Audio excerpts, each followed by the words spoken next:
ભાવનગર પોલીસની ખૂબ પ્રશંસનીય કામગીરી। ભાવનગરના 3 યુવકો માલ ખરીદવા ગયેલા હતા, તેમનું ફિલ્મી ઢબે અપહરણ થતા ભાવનગર પોલીસે બચાવી લીધા। ભાવનગરના અલંગના વેપાર સાથે જોડાયેલા 3 મિત્રો ફેસબુકમાંથી કોન્ટેક્ટ કરીને રાજસ્થાન ખરીદી કરવા પહોંચ્યા હતા, જ્યાં તેમનું અપહરણ કરવામાં આવ્યું।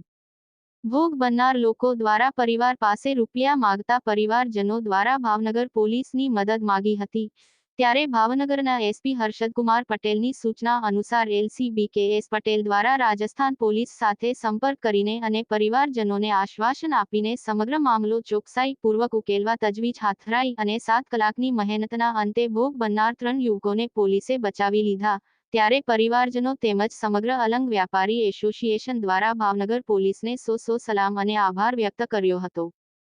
Reporter Ayub Rathod, time story news, Bhavnagar. આજે ભાવનગરનો એક બહુ મોટો અકસ્માત થવા માંગતો હતો, પણ પોલીસની પ્રશંસનીય કામગીરીના કારણે એ બનાવ સારો નીવડ્યો છે।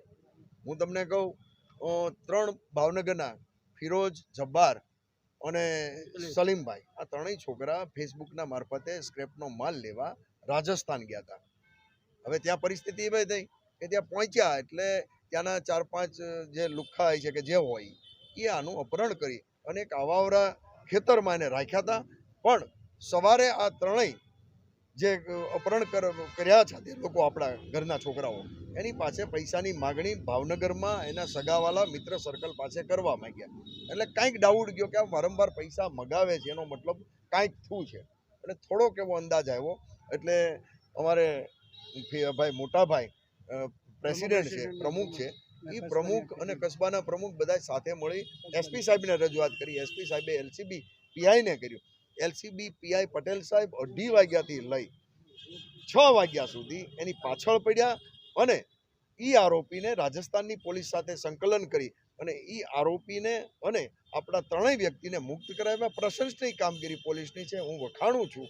અને આપણા ત્રણેય છોકરા અત્યારે સહી સલામત ત્યાં છે અને થોડીક વાર અત્યારે ફરિયાદ આપણી લેવાઈ ગઈ છે ભાવનગરમાં, અને આપણી પોલીસ ત્યાં લેવા જશે આરોપીને, અને આપણા જે ત્રણેય જે મિત્રો છે એને પણ સાથે લાવવાના છે। અત્યારે ત્યાં રાજસ્થાન છે, પણ અત્યારે હમણાં ગાડી નીકળવાની છે આપણા મિત્રોને લેવા અને પોલીસની આરોપીને લેવા હમણાં થોડીક વાર પછી નીકળવાની છે, અને સહી સલામત છે, પોલીસના અંડરમાં છે અને સહી સલામત છે।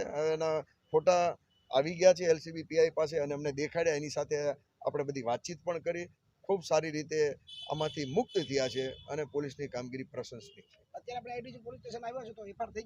અત્યારે ફરિયાદ પૂરી થવાની તૈયારી છે, લગભગ થઈ ગઈ છે એવું માનો, ખાલી વચન ઉપર છે, એટલે ફરિયાદ થઈ જશે અને હું એવું માનું 11:30-12 વાગે પોલીસની ગાડી અને આપણી ગાડી ત્યાં લેવા જશે। અત્યારે એવું જાણવા મળ્યું છે કદાચ હતા તો ઘણા જણા, પણ એમાંથી એક વ્યક્તિ પકડાનો છે, પાછા ભાગી ગયા છે। એ બધા તો હવે શું કરતા, પણ મને એવું લાગે ચીટરની ટોળકી છે એવું લાગે છે, એટલે ફ્રોડ લોકો હોય છે। પણ હું ભાવનગર પોલીસની બેસ્ટ કામગીરી, ત્યાંની પોલીસની સરાહના કરવી પડે કે ઇન્સ્ટન્ટ, એક તો લોકેશન મળતું નહોતું પણ ગમે એમ કરીને મેળવ્યું અને આ બધાને ત્યાંથી મુક્ત કરાવ્યા છે। હું એવું લાગુ છું કે એ સમય આ લોકોની સાથે આપણા જે મિત્રો રહ્યા છે એ સમયમાં મને એવું લાગે મારકૂટ કે એ તો આવે ત્યારે જ ખબર પડશે, પણ એના પરિવારને જે ચિંતા હતી અને એના મિત્ર દોસ્તને બધાને જે ચિંતા હતી એમાંથી મુક્ત કરાવ્યા છે। આપણે બીજું વિશેષ નથી, પણ મુક્ત થયા એના પરિવાર માટે એ બહુ મોટી વાત છે।